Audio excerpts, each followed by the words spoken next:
Quedan 2 semanas. Quedan 2 semanas. Señoras y señores, no es un simulacro. Quedan 2 semanas para que empiece el año 2026. Quedan 44 días, hoy 15 de diciembre de 2025, para que se ponga en marcha, el número de Hamilton, para que se ponga en marcha el primer test de pretemporada que va a haber en Barcelona. Ya sabéis, oye, una cosa, que esto creo que no lo hemos dicho, test de pretemporada que consta de 5 días, entre los que los equipos podrán elegir estar en 3, es decir, o haces lunes, miércoles, jueves, o haces lunes, martes, miércoles, pero no puedes hacer los 5 días. ¿Qué creemos que van a hacer? Lo normal sería hacer lunes, martes utilizarlo para recoger datos, o digerir esos datos, miércoles, jueves digieres datos, viernes, sábado y domingo, Navidad. Yo creo que es un poco lo que van a hacer. Pero no son rodando 5 días en Barcelona, ¿eh? Luego sí que son 3 días en Bahrein y otros 3 días en Bahrein. En total, por tanto, van a ser 9 días de rodaje para los equipos. En un año 2026, al que, como digo, le queda muy poquito para llegar, y en el que vamos teniendo ya cada vez más información y más cositas que nos van revelando el estatus de cada uno de los equipos. Entonces, vamos a hacer un nuevo cuaderno de actualización de cómo están las cosas para el año que viene.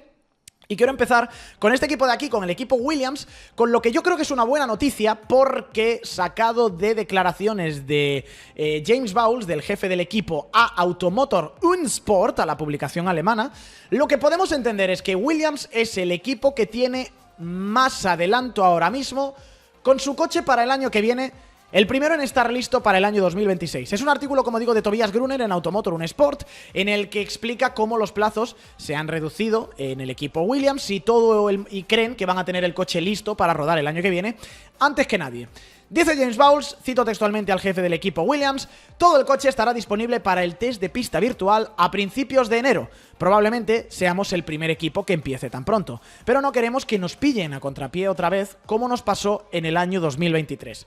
Vamos por partes. En primer lugar, ¿qué es eso del test virtual? El test virtual, si se corresponde a lo que yo creo que se corresponde, es lo que se hacía en su momento del 7 Post Rig. Es una cosa que yo vi en la fábrica de Enston de Renault que me dejó bastante flipado. Básicamente tú lo que haces es coger este coche, o sea, no es este coche porque este es el del 25, pero ya me entendéis. Coges este coche de aquí y lo pones en una máquina, en una plataforma móvil, donde tienes pues diferentes puntos para apoyar las ruedas, para apoyar a lo mejor incluso el suelo también, que se mueven, y al mismo tiempo toda la plataforma fluctúa y se mueve también, para simular un poquito los movimientos a los que va a estar el coche expuesto durante una carrera, una clasificación, etcétera, etcétera. Básicamente es hacer que el coche corra en una pista virtual sin ponerlo en pista de verdad. Le pones los neumáticos, le pones el motor, la caja de cambios, chasis, absolutamente todo, enciendes motor, y ese test virtual lo que hace es replicar, pues eso, condiciones de carrera, con los neumáticos rodando, con el coche moviéndose y pegando saltos en esa plataforma, con el motor subiendo, bajando revoluciones, la caja de cambios haciendo cambios de marcha. Básicamente es como correr en una cinta, pues le haces eso al coche, para ver que funciona todo bien, que no se desmontan las piezas, que las suspensiones aguantan los golpes, que el motor aguanta las vibraciones, que el motor puedes hacer el régimen de carrera con él. Básicamente que la construcción del coche es buena y que el coche, antes de ponerlo en pista, pues sabes que ya es robusto y es sólido y no se te desatornillan las piezas para poder rodar. Y se empiezan a hacer simulaciones para pues probar la fiabilidad de los motores, de los diferentes componentes, y ya digo, para hacer que el coche ruede. A partir de ahí, siguientes pasos del equipo Williams, dice el propio James Bowles, lo siguiente va a ser hacer un Filming Day y luego ir a los test de Barcelona. Filming Day, os vuelvo a recordar, un test de 200 kilómetros con ruedas de demostración, como hicieron este año en la presentación del coche, y es la primera oportunidad de poner el coche en pista y ver que todo funciona bien. Esto es lo que dice James Bowles, que son los plazos, y estos son palabras textuales del jefe de equipo de Williams, de James Bowles, dice que esos son los plazos que tienen para el coche de este año, que han sido los primeros seguramente en mandarlo a producción, y que no creen que el resto de equipos estén trabajando pues con los mismos tiempos que el equipo Williams. Y la pregunta, gracias Guille Play Music por la suscripción y por los 24 meses, por los 2 añitos en el canal de Twitch de soymotor.com. La pregunta que seguro que todos tenéis ahora: ¿estos son buenas o son malas noticias? Hay buenas y malas noticias en esto, como en todo. A ver, ventajas de que Williams sea el equipo que tiene el coche listo más pronto. Pues que va sobre seguro con el calendario y que llegas a los filming days y a los tests con el máximo de preparación. Que a lo mejor en esta prueba virtual te salta un pontón o te salta lo que sea, No lo puedes hacer exactamente porque no puedes simular el viento sobre el coche, pero bueno, descubres un problema en las primeras pruebas antes de poner el coche en pista, y cuando tienes ya el coche en pista, pues en lugar de perder 2 horas en el garaje porque se te ha roto una pieza, eso no lo pierdes y tienes más tiempo para rodar y aprender. Desventajas: que has abandonado el desarrollo de esa primera especificación que vas a poner en pista antes que el resto de gente. Cuanto más tarde llevas el coche a producción, pues más desarrollado está. Hay un momento en el que tienes que parar el desarrollo virtual del coche por CFD, por túnel de viento, y mandar esas piezas a imprimirse, a fabricarse. Tú luego vas a seguir desarrollando, pero el coche que has puesto en pista en enero de 2025, me lo invento, el 10 de enero de 2025, no es el coche que tienes probando en el túnel de viento o en la fábrica o en el CFD el 10 de enero de 2025. Ese coche virtual es más rápido que el coche que has puesto en pista, es diferente. Por tanto, querrías conseguir los datos con esa última especificación, no con la que tienes. Pero como ahora mismo no han acortado los plazos, o sea, no se ha inventado la generación espontánea en la Fórmula 1, pues un coche de Fórmula 1 no puedes decir, hoy es 11 de enero, mañana es 12 de enero y empiezan los test. A las 12 de la noche hago... y el coche, como una seta, crece y lo tenemos en los test. No, hay que fabricarse, hay que ensamblarlo y eso todavía lleva tiempo. Por poner un ejemplo, ¿vale? Para que me entendáis muy bien. Esto es como si tú estás escribiendo un proyecto para tu proyecto de fin de máster o para un trabajo de clase, para lo que sea. Estás escribiendo un trabajo, ¿no? Lo tienes que entregar un día. Hombre, cuanto más tiempo, cuanto más te acerques a esa fecha de entrega, pues más desarrollado va a estar, mejor trabajado va a estar, más páginas va a tener, mejor va a ser. Ahora, puede ser que apures mucho, te quedes hasta las 5 de la mañana haciéndolo y al día siguiente digas, coñe, pues no tengo tinta en la impresora o no llego a entregarlo a tiempo porque la copistería está cerrada. Pues esto es lo mismo. En Williams no van a apurar a las 5 de la mañana. En Williams, pues 2 días antes van a decir, imprimimos ya y venga, y el fin de semana a pasarlo bien y el lunes lo vamos a presentarlo. ¿Habrá otros equipos que intenten apurar más? Pues habrá otros equipos que intenten apurar más a costa de jugársela, acortar los plazos, pero poder encontrar más rendimiento, que es lo que dice de nuevo James Bowles para cerrar un poquito este repaso y las implicaciones de que Williams vaya tan temprano con el desarrollo del coche. Dice Bowles, con las pocas semanas de adelanto con las que terminaremos, quizás sacrifiquemos algo de rendimiento, pero nos aseguramos de que no hay retrasos en el programa. Eso es algo muy importante para Williams en este momento. Veremos si la táctica da sus frutos, como muy tarde en la primera carrera de Melbourne y la siguiente. Recordemos Williams, por ejemplo, que no se presentó con el coche a tiempo en los test del año 2019, yo estaba allí, no se presentó con el coche a tiempo o no tenía chasis suficientes en el año 2024 y Alex Albon se pegó un golpe de cuello vuelto en Australia y eso hizo que luego Logan Sargent no pudiera correr la carrera porque solo quedaba un chasis. Oye, vamos a perder un poco de rendimiento, pero nos aseguramos de que para estas contingencias estamos preparados este año. Red Bull, vamos con un poquito de repaso de lo que le espera a Red Bull para el año 2026. Entrevista de Laurent Mekies en Corriere della Sera, donde concede efectivamente que han perdido tiempo de desarrollo para el año que viene y no sabe muy bien cómo les va a afectar. Cito textualmente al nuevo jefe y flamante jefe del equipo de Red Bull, bueno, desde julio de este año más o menos, dice Laurent Mekies, lo hicimos desarrollar tanto al final del año, porque es importante entender las herramientas y los métodos. Si no entiendes los errores, aún puedes cometerlos en el futuro. Sin duda, hemos perdido tiempo en el desarrollo de 2026, pero como respuesta hemos ganado confianza y hemos ganado certezas. Concede, eso sí, una cosa. El desafío técnico del año que viene es titánico. La palabra que usa Mekies es titánico. Construimos un motor nuestro con el apoyo de Ford. Sería bonito negarlo, pero sabemos que vamos a sufrir en el inicio. Esto es algo que todos sabíamos, señoras y señores. Quiero decir, metieron un suelo nuevo en el Gran Premio de México, que por cierto no les funcionó demasiado bien. Metieron un alerón trasero nuevo en el Gran Premio de Italia. Es que han estado desarrollando hasta el final, cuando otra gente como Williams, como Aston, como el propio Ferrari, que esto no me lo acabo de creer, dicen que ellos habían parado el desarrollo de los coches en abril, más o menos. Nos estamos yendo a octubre, noviembre casi. Claro que tiene una pérdida respecto al año que viene. No, pero bueno, sabemos que sabemos que ahora los supuestos sobre los que estamos trabajando son de verdad. Es decir, que lo que nos dice el simulador es la realidad y que si yo veo que tengo X puntos más de aerodinámica con el coche del 26 con esta simulación en CFD y en el túnel de viento, eso es seguro lo que voy a tener en pista y eso me permite confiar más en mis herramientas. A lo que yo digo, sí, pero eso lo descubres igualmente con el coche 2026, que ya casi lo vas a poner en pista. O sea, me parece muy bien que Red Bull... O sea, ahora mismo hay dos vías posibles con los equipos del año que viene. Equipos que hayan parado el desarrollo muy pronto, como puede ser un Aston Martin o un Williams, y que por tanto no hayan podido cotejar. Voy a comprarle la explicación a Loren MX. No hayan podido cotejar si las herramientas de simulación que tienen son lo suficientemente fiables. Y llevas, pues imagínate, 6-7 meses trabajando. Vuelvo otra vez al trabajo de fin de grado que me ha gustado. Llevas escribiendo el trabajo de fin de grado durante 6-7 meses, maquetándolo de una forma, pero todavía no has hecho ni una sola prueba de impresión. Y cuando lo imprimes dices, hostia, que el formato es diferente. Que como me aparecía en pantalla, ostras, ahora el formato es distinto y no tengo tiempo de cambiarlo. Pues eso te puede pasar, ¿no? La simulación te dice una cosa y luego lo pones en pista y es otra cosa completamente diferente. Y Red Bull ha estado imprimiendo hasta noviembre. No han trabajado todavía porque estaban ocupados haciendo el trabajo de este año, no han trabajado en el del año que viene, pero en la última impresión de noviembre dicen, bueno, el formato es perfecto, esto es tal y lo que queremos. Sabiendo ahora que el formato es perfecto, lo que otros han tenido 6 meses para escribir el trabajo, yo tengo 4 semanas. Ojalá les salga mal impreso a ellos, porque si no tienes un problema. Señores, opinión personal de Jorge Iglesias.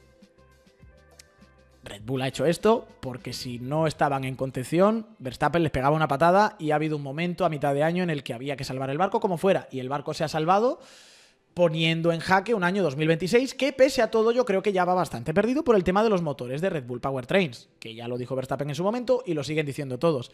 Entonces, si tú ya sabes que el año que viene empiezas mal, al menos intenta sacar este año y eso sí, luego vende como una cosa positiva. No, es que hemos estado probando el simulador y ahora sabemos seguro que lo que hagamos con el coche va a ser bueno.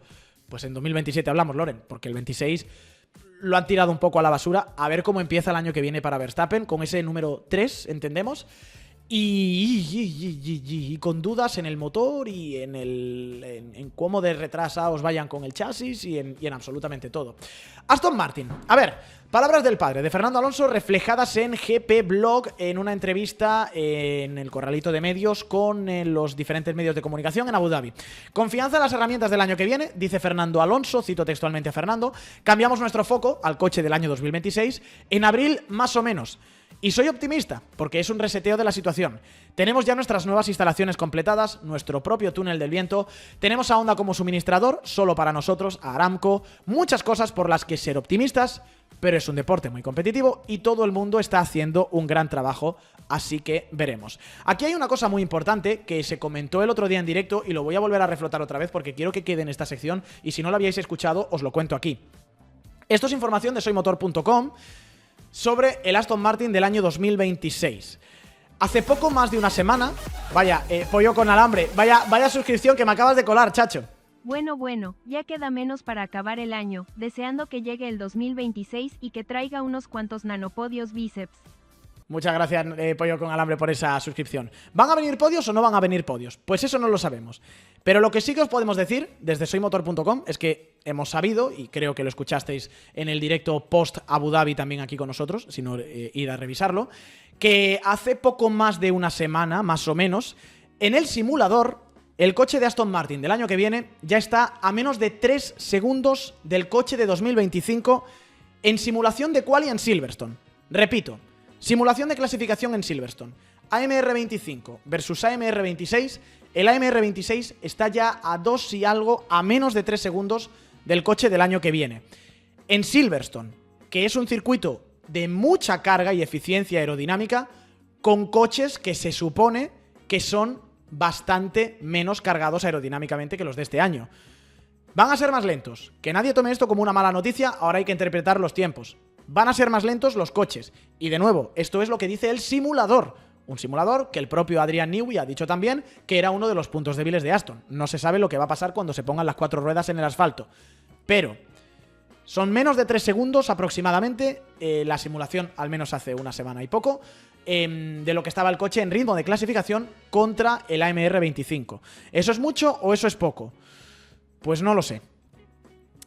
Nicolas Tombazis, el jefe de monoplazas de la FIA, lo que dijo en su momento sobre el ritmo de los coches del año que viene y la rapidez de los coches del año que viene es que, cito textualmente a Tombazis, en nuestras simulaciones los coches del año que viene serán entre 1 y 2,5 segundos más lentos al inicio del ciclo de reglamento.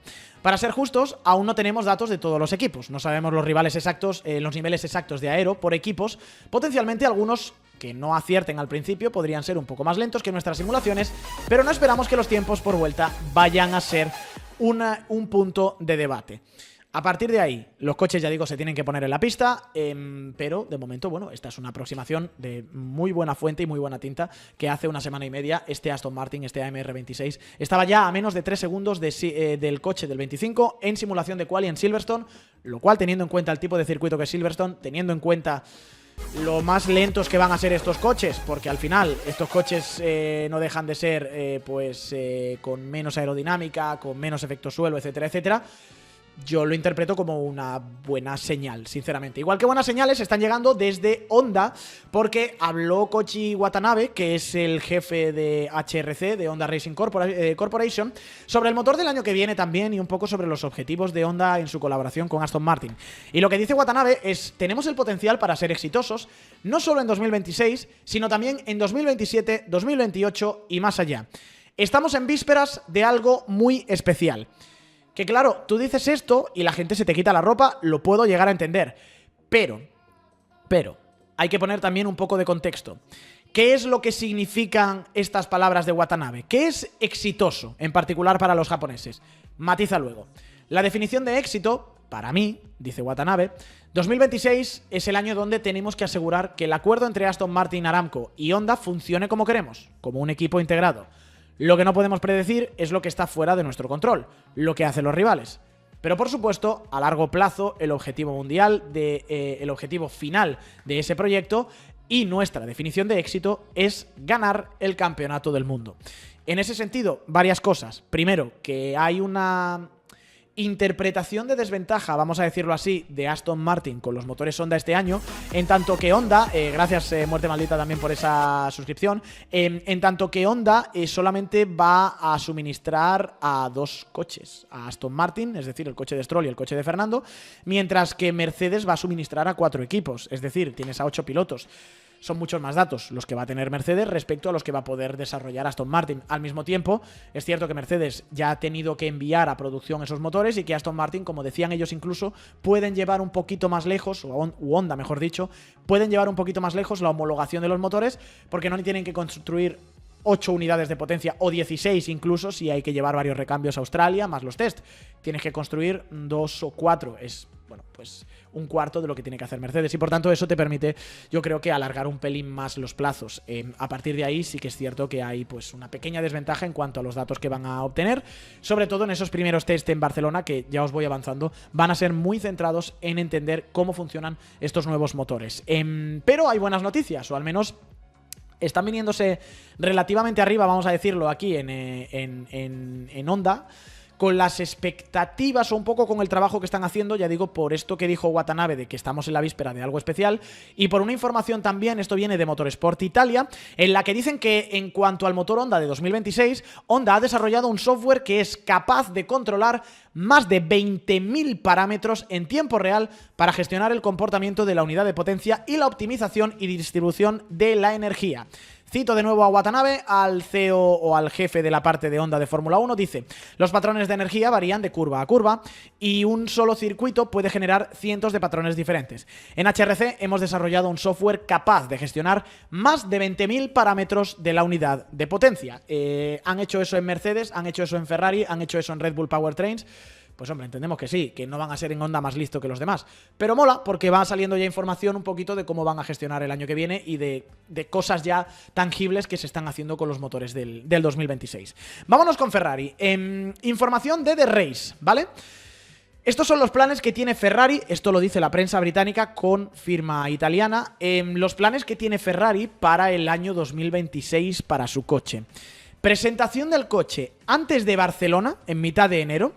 Test de Barcelona con el objetivo, van a estar en los test de Barcelona en Ferrari por supuesto, y en esos 3 días van a estar rodando con el objetivo de conseguir principalmente datos de la unidad de potencia, no rendimiento, no aero. Lo que quiere Ferrari, y supongo que es extrapolable al resto de equipos, es conseguir datos de cómo funcionan estos nuevos motores, empezar a entenderlos.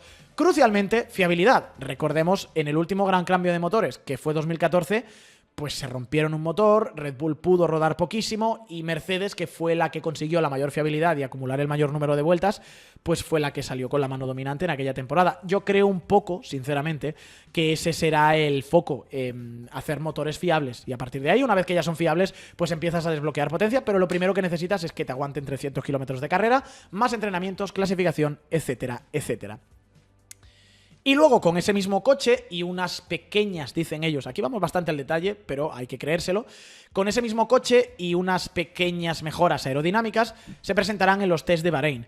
Que no va a cambiar tanto el coche entre el primer test de Barcelona y el test de Bahrein, que habrá algunos ajustes aerodinámicos, como pasa pues de carrera 1 a carrera 4 o a carrera 3 o a carrera 2, pero que el foco principal, sobre todo, ya digo, de esos test de Barcelona, va a ser el de comprobar que los motores funcionan a la perfección. A partir de ahí, hay una cosa importante para el coche que este señor va a tener el año que viene, con el que intentará abrir la octava ventana, y es que va a tener Ferrari un 15% más de desarrollo de túnel de viento y de CFD que McLaren en la primera parte de 2026, ya sabéis, por la posición de constructores. McLaren campeona, Ferrari es cuarta, por tanto Ferrari tiene más tiempo de desarrollo aerodinámico, y al mismo tiempo lo que esperan desde Ferrari es que la curva del desarrollo va a ser grande al inicio de las reglas, pero quizá no tanto como en el año 2026.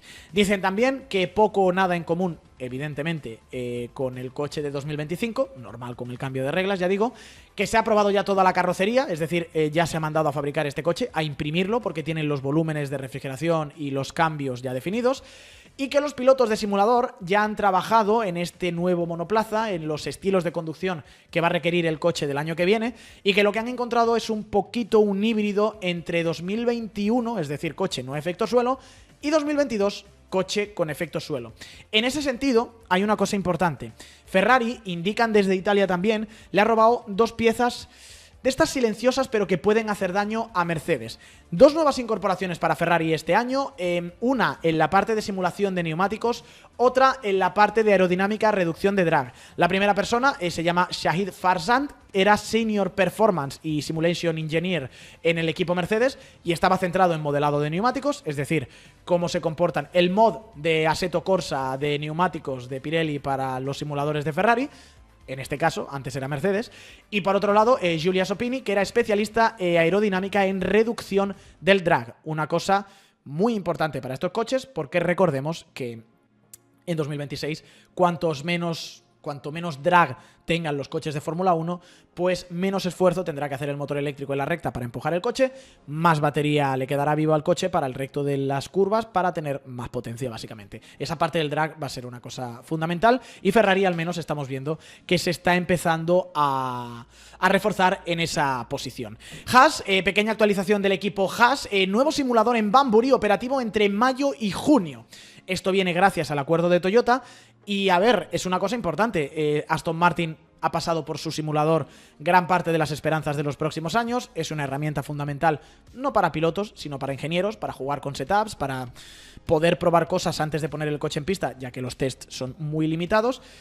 Y ya digo, el equipo Haas, dicen desde la prensa italiana, que gracias al nuevo acuerdo con Toyota, que no solamente pone una pegatina, sino que pone mucha pasta y pone también mucha tecnología, pues va a poder disfrutar en Banbury, en la sede del Reino Unido, de un simulador, porque ahora mismo el problema es que tienen un simulador en Maranello, uno de los que cede Ferrari, pero la mayor parte del equipo está en el Reino Unido, entonces de alguna forma es un poco pasar el centro de operaciones más a UK, sabiendo que Haas tiene esta tricefalia rara entre Estados Unidos, entre Ferrari y Maranello, donde se fabrica un poco chasis, y luego la base de operaciones del equipo, donde gestionan el fin de semana, por ejemplo, y las operaciones de carrera, que está, como digo, en el Reino Unido, donde ahí normalmente tendría que estar el simulador. Y el equipo Audi nos ha dado una novedad hoy también. Sabíamos que iban a ser ya patrocinadores Revolut del equipo, pero hoy ya tenemos el logo y tenemos el nombre más la fecha de presentación.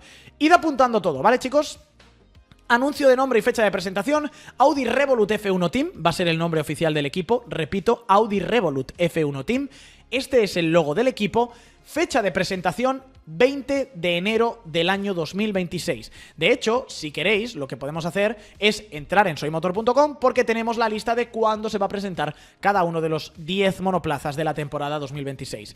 El más tempranero, Red Bull, el 15 de enero junto con Racing Bulls en un evento en Detroit, la sede de Ford, donde van a presentar los dos coches del año que viene. 20 de enero Audi, 23 de enero Haas, Alpine, post-test de Barcelona, 2 de febrero, igual que Cadillac, 8 de febrero, igual que Aston Martin, 9 de febrero. ¿Significa que Alpine, Cadillac y Aston Martin no estarán en los test de Barcelona? No.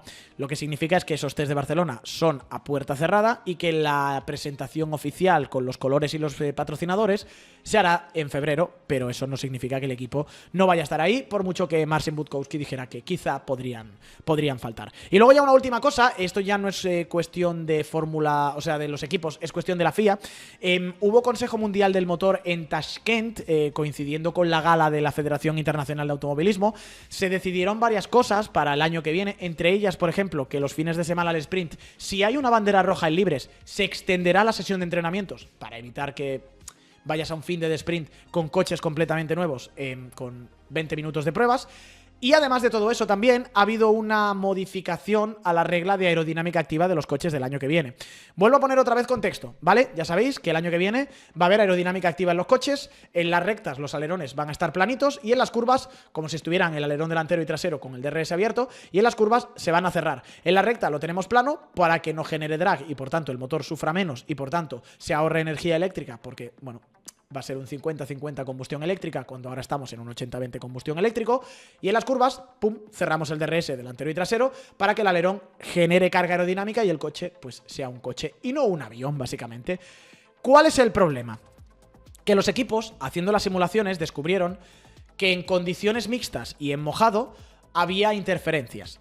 Problema número 1. En lluvia, si se desactiva el modo recta porque es peligroso, igual que ahora no se permite activar el DRS en lluvia, hay un riesgo de que el coche, por cómo están medidas las alturas, cómo está pues la suspensión, etcétera, etcétera, si llevas los alerones cerrados en las rectas porque está lloviendo, el coche está haciendo más fuerza aerodinámica, se está pegando más contra el suelo, está rozando más. Y había mucho miedo de que los equipos pudieran pasar todos a ser ilegales por desgaste de la plancha del suelo, de que rocen demasiado. Al mismo tiempo, hay un segundo problema también. Si la cosa está en condiciones mixtas, es decir, un poquito de humedad, condiciones, me imagino a lo mejor incluso muy frías, con algo de humedad, pero todavía no hemos decretado que estamos en condiciones de lluvia y que no se puede activar el modo X y el modo Z, o sea, el modo curva y el modo recta. En algunas curvas, y decían en particular en Melbourne, por ejemplo, que son curvas rectas, me acuerdo de la del segundo parcial, llegando a la chicane rápida de la 11-12, pues en esas curvas, con los alerones abiertos, el coche con la humedad no gira, con el frío, ¿no? Los neumáticos agarran menos y el coche no giraba y había un riesgo importante de accidente. ¿Qué es lo que ha dicho la FIA? Vale, vamos a hacer un modo intermedio. Tenemos el modo recta, que es los dos alerones abiertos, modo curva, los dos alerones cerrados, y el modo intermedio para estas condiciones de lluvia y estas condiciones de semiseco, semilluvia, con el alerón delantero abierto para que el coche, por tanto, se levante un pelín de la parte de delante, que es donde más roza, al menos con el nuevo reglamento, yo creo, del año que viene. Ahora rozan atrás, pero seguramente por rake volverán a rozar delante, para que se levante un poquito el coche de delante y no roce tanto y no sean ilegales los coches al final de la carrera, pero con el alerón trasero cerrado para tener todavía cierto agarre.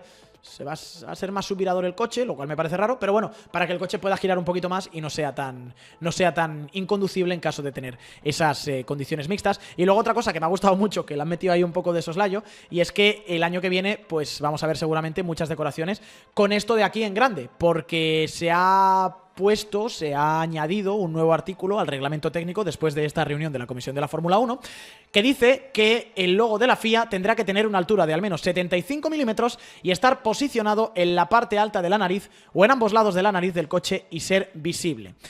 ¿Por qué? Os preguntaréis. Bueno, por detalles que se han acordado en el nuevo Pacto de la Concordia, o los últimos flecos que se han cerrado del Pacto de la Concordia, que esto es una movida política que yo no voy a entrar ahora a hablar, pero que en algún momento hablaremos también aquí. Y básicamente se ha establecido una nueva redistribución de los ingresos entre FOM y FIA, por la que ahora la FIA va a llevarse unos 15 millones de euros más aproximadamente. ¿Para qué? Pues dice la propia FIA que para reinvertirlos en comisarios, en esto que pedíamos de plantel de comisarios constantes, en mejorar dirección de carrera, etcétera, etcétera. Y en un guiño a eso, pues yo creo que también hay más presencia de la FIA, o se le ha dicho a la FIA que tenga más presencia en los coches del campeonato FIA Fórmula 1, que todo el mundo dice el campeonato de Fórmula 1, pero es el FIA Formula 1 World Championship. Esto sigue siendo de la FIA, es solamente una cesión por 100 años lo que hizo Bernie Ecclestone, y Mohamed Ben Sulayem se ha encargado hoy mucho de que la FIA, primero, cobre pasta y segundo, esté presente en el nombre oficial de la Fórmula 1. Y con eso, pues lo dicho, que nos quedan 2 semanitas para que empiece la temporada 2026 y tengamos cada vez más información de lo que ocurre con los coches de la nueva generación de la Fórmula 1.